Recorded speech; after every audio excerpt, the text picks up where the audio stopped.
Bonjour à toutes et à tous, bienvenue aujourd'hui dans la Géozone. On se retrouve pour un tout nouvel épisode de Méconnus. C'est déjà le 19e épisode et si vous n'avez pas vu d'ailleurs les autres épisodes, je vous rappelle qu'il y a une playlist qui existe sur la chaîne pour tous les revoir. Je vous rappelle aussi vite fait le concept, présenter des îles, des mers ou tout autre lieu très et trop peu connu. Et aujourd'hui on va parler de quelque chose dont j'ai jamais parlé sur la chaîne, une île divisée par une frontière. Et forcément c'est pas l'Irlande ou Saint-Martin, mais l'île d'Oostdome à la frontière entre l'Allemagne et la Pologne. L'île d'Oostdome se trouve au niveau de la lagune de Stettin, à l'embouchure du fleuve Oder, dont j'ai déjà parlé dans ma vidéo sur les faits insolites en histoire-géographie. Et donc Oostdome est traversée par la frontière entre l'Allemagne et la Pologne depuis 1945 et la fin de la Seconde Guerre mondiale. L'île est d'une superficie de 445 km², dont 373 appartiennent aux Allemands, tandis que les 72 km² restants appartiennent aux Polonais. L'île compte quand même au total plus de 76 000 habitants, et c'est drôle, mais la plus grande ville est du côté polonais. Et c'est...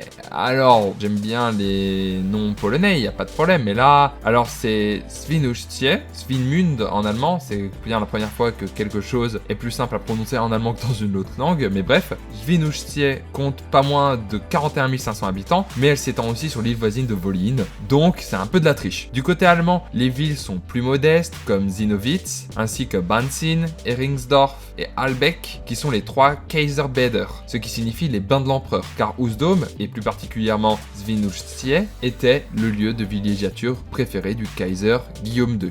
Mais après toutes ces explications, une question doit vous rester en tête. Pourquoi elle s'appelle Oostdome, cette île? C'est assez simple. Quand il a fallu trouver un nom, les habitants se sont réunis, mais personne n'arrivait à se mettre d'accord. Donc il fut décidé que le prochain nom serait adopté. Un assistant soupira alors un Ozodum, qu'on peut traduire par « qu'est-ce que c'est bête ?» Sauf que le nom aurait été adopté et transformé au fur et à mesure de l'histoire en Oostdome. L'histoire est belle, non? Eh bien c'est qu'une légende, puisqu'en vrai, le nom Uznoimia fut mentionné en 1125 pour la première fois, et dériverait en fait du mot slave snoi, qui signifie courant, et le nom se changea donc jusqu'à devenir Oostdome au 15e siècle. Ça vous vend quand même un peu moins de rêve quand vous savez la vérité. Bon, et qu'est-ce qu'on peut faire sur cette magnifique île? Parce que oui, l'île d'Oostdome vit surtout du tourisme, et elle est même surnommée la Sonneninsel, l'île du soleil, puisque c'est l'endroit le plus ensoleillé d'Allemagne, avec 1906 heures de soleil par an, soit autant que des villes françaises comme Clermont-Ferrand ou Limoges. En même temps, on est en Allemagne, il fallait pas espérer beaucoup plus. Au nord de l'île se trouve la petite ville de Peenemünde, et bon, malgré le peu d'habitants qui s'y trouvent, 250 âmes à tout casser, elle est considérée comme une ville majeure de la conquête spatiale. Et là, vous pouvez vous dire pourquoi? Eh bien tout simplement parce que pendant la Seconde Guerre mondiale, il y avait une base militaire, et c'est sur l'île d'Oostdome qu'en 1942, la première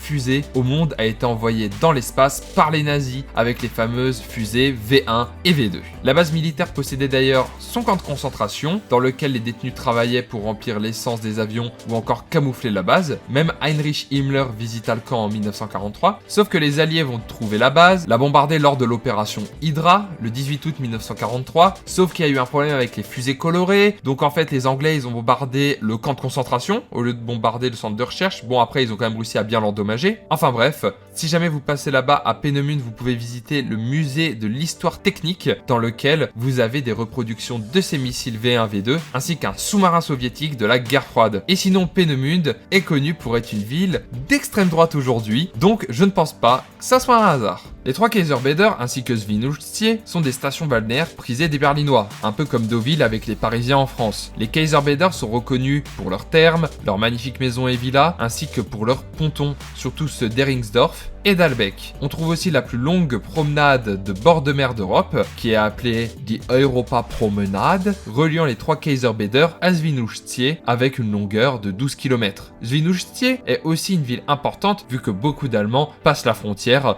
pour avoir accès à de l'alcool et des cigarettes moins chères. Je sais pas si vous avez remarqué, mais depuis tout à l'heure sur les photos de plage, on voit des espèces de petits fauteuils. Et c'est assez bizarre quand même. Eh bien, c'est typique de la mer Baltique et les Allemands appellent ça des Strandkorb, des corbeilles de plage. C'est des petits fauteuils avec un toit pour être à l'abri du vent et des intempéries. Cependant, la location, c'est comme les transats en France, donc c'est payant, mais ça fait charme des plages de la Baltique. D'ailleurs, les photos que vous avez depuis tout à l'heure, c'est des photos prises lors de mon séjour à Rostock, sur les bords de la Baltique. Enfin bref, et on trouve à Heringsdorf l'une des plus vieilles fabriques de Strandkorb encore en activité aujourd'hui, et c'est le plus gros employeur de l'île côté allemand. Puis ils ont même un site web si vous voulez commander une petite Strandkorb pour la mettre dans votre jardin pour des prix allant de 2000 jusqu'à 10 000 euros. Sinon, Oostdom est aussi une île parfaite pour faire du voilier ou encore du vélo, puisque vous pouvez faire la visite de l'île en vélo pour vous aérer l'esprit.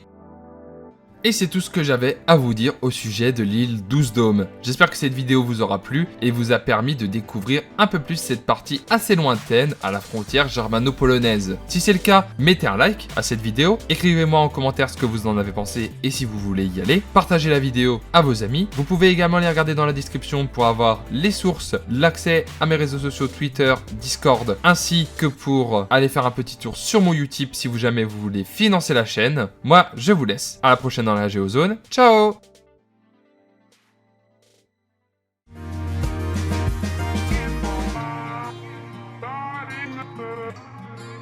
Not really gone.